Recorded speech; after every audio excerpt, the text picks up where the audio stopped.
Hey, all right, we're back to talk about the most important DC television show of the past few years, the best one. Man, it's good that this show is so good. It holds up incredibly well. I am, of course, talking about Gotham Knights. We are entering the era of Turner Hayes, folks. Gotham Knights. It premiered. Best show ever created, possibly? I kid. I was going to do like a thing for the Superman and Lois reviews where I'm like, and now it's time to jump to Gotham Knights Corner, where we talk about Gotham Knights for a minute. I couldn't get through the first episode. I was just bored out of my mind, and I don't need to see, bargain bin brand Riverdale actors doing shit. But Turner Hayes, hey, an iconic Batman character brought to the screen. It's the return of Superman and Lois, everybody. Season 3 of Superman and Lois, a show that has kind of survived the cancellation of the CW universe, the weird mergers going on between WB and Discovery, the new regime, which is amazing. So there is some hesitation I could understand going into the season, where it's like, we're going to be making a Superman movie in 2 years. What's going to happen with this show? There's some of that in the air, and I don't know if it was, prominent to everybody, but I could just imagine, working on this show, you have, this, we already filmed this season, so it kind of has to come out. But are we going to get a season 4? I don't know. Doom Patrol's done. Titans is done. Stargirl is done. Is Superman and Lois the last holdout? Yes, there was a couple of reports where Gunn was like, they got a couple more seasons in it. And hearing that, here's what I believe. When I say a couple more seasons of Superman and Lois, I think what that means is we could get to season 5 airing right until the release of Superman Legacy. That's kind of what I think is going to happen. I think maybe we'll get a season 4, 2024, come out then. Maybe a season 5 in 2025, and then when July rolls around of 2025, no more of this show. I can't complain about that. 5 seasons of the show would be impressive, but here we are, folks. The season 3 premiere will be back doing weekly episodic reviews of each episode. Because I love this show. It is so strong and so fun, and every character is just getting cooler and hotter. Everybody is looking so hot in this episode. I just remember, every time the premiere starts or something, I'm like, man, we really just put our budget into the premiere, which I'm so glad you do, because there's so many beautiful shots. Clark and Jordan, flying along the water. Pretty cool when we were stopping a tower from falling down in Malaysia. So many good moments. It looks beautiful. Such a cool thing to see this budget go to waste. But you want to know what makes me super happy about this new episode of this premiere? Everybody is hot and everybody is horny. I love it. Horny comic book stuff is back, folks. It feels like it's been forever since we've done this. But there's 3 times in this episode where people are actively looking to get some booty, and it's really fun. We open up with kind of a narration, this is what's happened in the months leading up to the events when Tala Row and Bizarro World and, Alley and all that stuff. It's been a couple of days, I think it's 27 days since that happened, and in that time, Lois and Clark have been going to town, baby. They've been having the time of their lives. They're flying off to a villa somewhere on the other side of the world, just kissy in bed. Everyone's having a good time. Yes, thank you. You got 2 hot actors playing these people. Let's see them enjoying their company. 3 seasons in, a couple appearances on television before that. Tyler and Bitsy, they are sure friends now, and good. This is so fun. It's great. They love each other. You know what that leads to? Lois is going to have a follow-up seeing what happened to the John Henry Irons of this Earth, what happened to him and when he died, because it might be connected to Intergang. So she's going to go see a doctor about some stuff, pretty much fake an appointment. When she fakes it, she actually gives her real medical information, and the doctor's like, yeah, so you might be pregnant. And I'm like, okay. If we're going to do a pregnancy season of a CW show, there's a very hit or miss chance it's good or bad, right? So this episode is kind of okay, Lois might be pregnant. What happens? She goes to tell Clark. They're both like, what's going on? Clark goes to buy a pregnancy test at a drugstore, runs into John Henry. He's like, I don't know how to process this. Lois goes out for drinks with Lana. She's like, that's cool. They both kind of decide they want to have a baby again. And turns out she's not pregnant and she might be dying of something. We'll come back to that in a minute here because I think there's something important to key in on that moment. We realize there might be something else with Lois. So, a weird pregnancy theme throughout this episode. These guys are older parents now. Their kids are 16. You couldn't tell by looking at them because they all look like they're 20 now. And we have a new John. We'll come back to him in a minute. Interesting. Okay, 16-year-old. Now they're going to have a kid. Okay, I guess that's okay. I can't hate that. I guess that is an idea to explore. But we're not going to do it. I can't complain about them not doing it. It would have been a weird thing to see for this season, but sure, if you want to do it, I'm all for whatever you want to do. Kind of interesting they went that route, but okay, we're done with that. We also know that Clark is working at the Gazette. Chrissy plays a big part in this episode. We will come back to her later. She is just kind of a little more flighty, realizing, oh, I'm in a weird family situation with these people, and I don't really know if I like it. Kind of with Lana. She's got her own problems to deal with because Lana found mold in the school, so nobody's going back to school. You're like, what? Okay. Can we not use that set anymore? Is like that what's going on here? I don't know. Either way, cool. That's kind of fun. Thing to explore there. But we also see like the sons are 16 now. They're looking for their independence. So we see separate missions that they are going on. Jordan is at their new fortress and he is fighting some weird CGI creatures that his dad's making him fight.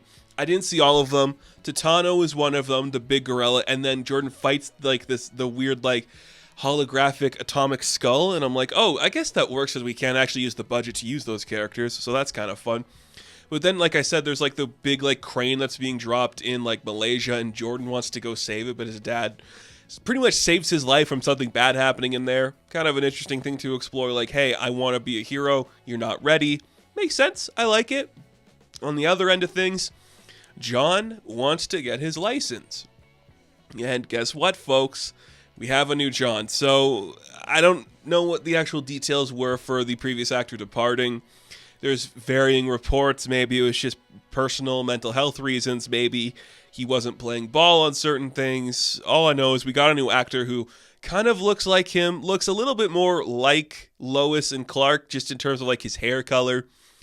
And he's going to be learning how to drive from his mommy, and Lois is just like a terrible backseat driver, just shouting at him at every turn, making him very uncomfortable. I like it. Some cool editing choices in that sequence where like they just cut to Lois in like the same frame, but it's just different parts of the conversation.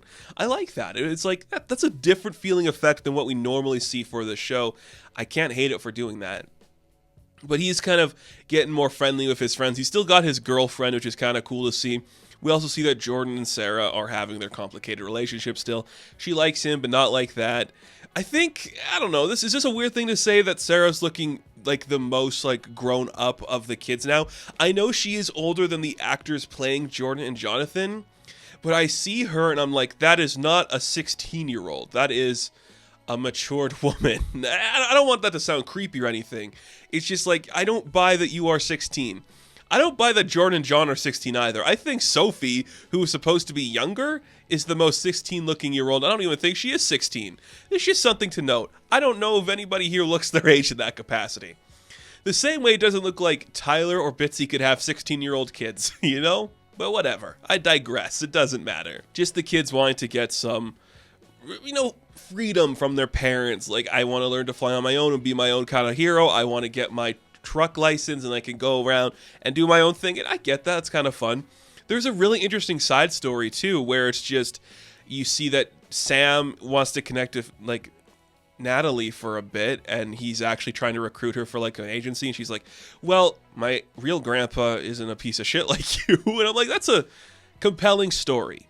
Like, there's something about that I could get behind. Like, that's an interesting thing to explore. It gives him something to do because I don't know what else he's going to do. I'm just realizing there's a lot that happens in this episode. Oh, man.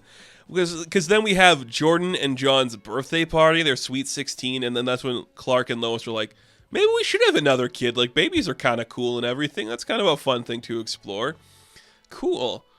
I mean, yeah, what the hell? Do it. If you want another kid, do it. I'm kind of glad they didn't go the pregnancy route because do we need to see that? You know, you've seen pregnancies ruin bigger shows or even lesser shows, so you don't have to go that route. We also see my favorite character. I'll sing the praises of Kyle forever and ever on this show. He is one of the standouts of this era of television of Superman and Lois, where he's just like, he's a dad doing his best. He wants to be with his wife, but knows he can't. She finally signs the divorce papers, so Lana and Kyle are officially divorced, which leads to some relationship troubles both of them are having. You see that Lana is spending a lot of time with John Henry, and you're like, okay, that's healthy, you know? Everyone's really connected to the main cast. But what else that happens is that Kyle meets Chrissy in the kitchen while everyone's outside enjoying the party, and they're like, life's miserable. And they hook up, and I'm like, yep, horniness, I love it. Chrissy gets a lot of play in this episode, surprisingly. Doesn't know how to talk to kids. Isn't that old herself. She's definitely younger than Kyle, but, like, they're broken enough where they can connect, and I guess they have, like, a connection, so they hook up. She's uncomfortable with the situation. He's like, I don't know how to respond to this. And then you see Lana shows up to his door with the papers signed for their divorce. And you're like, okie dokie. Thank you for that. I mean, sure, I'm always happy to see Bitsy and Tyler enjoying each other's company because they have so much chemistry. But let's give Kyle some fun. Kyle deserves it. He's been through hell and back. I'm a Kyle supporter. I like him. I'm glad he's having fun. That's cool. And then we have something I definitely was not expecting to see happen in this episode. Is Superman has to go fight somebody because he hears like some distress calls. He fights Henry Miller, which we've seen in the first season. Henry Miller is based on the character from Superman Smashes the Klan, which is a really good book if you haven't read that. So he fights this guy, but he's like under some like weird brain patterns. Like they also discover like there was a tumor in him and he was sick and potentially gonna die, which is kind of creepy. But he's kind of being controlled by someone else, and they also see like there's like some invisible darts that get stabbed into Henry Miller and he dies, quote unquote. And that's when we get a reveal I really wasn't expecting for season 3 of a Superman show where we haven't really explored Superman's rogues all too much. Onomatopoeia. I'm sorry? What the fuck? Why is Onomatopoeia here? Again, a great design. He looks fantastic in this live action. I think they did him. Did they do him on Arrow? I can't remember. They might have done some incarnation of him on Arrow.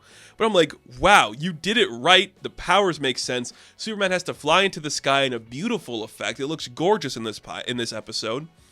And he's just trying to like hone in on the hearing, but he's just distracted by like all this outside noise. They can't figure out what it is. Turns out that both Henry Miller and Onomatopoeia are working for the leader of Intergang, which is, I'm forgetting his name now. It's Mannheim, right? Duncan Mannheim? No, it's not Duncan Mannheim. It's a Mannheim. Intergang is in this episode. It's Chad Coleman. Is that who's playing him?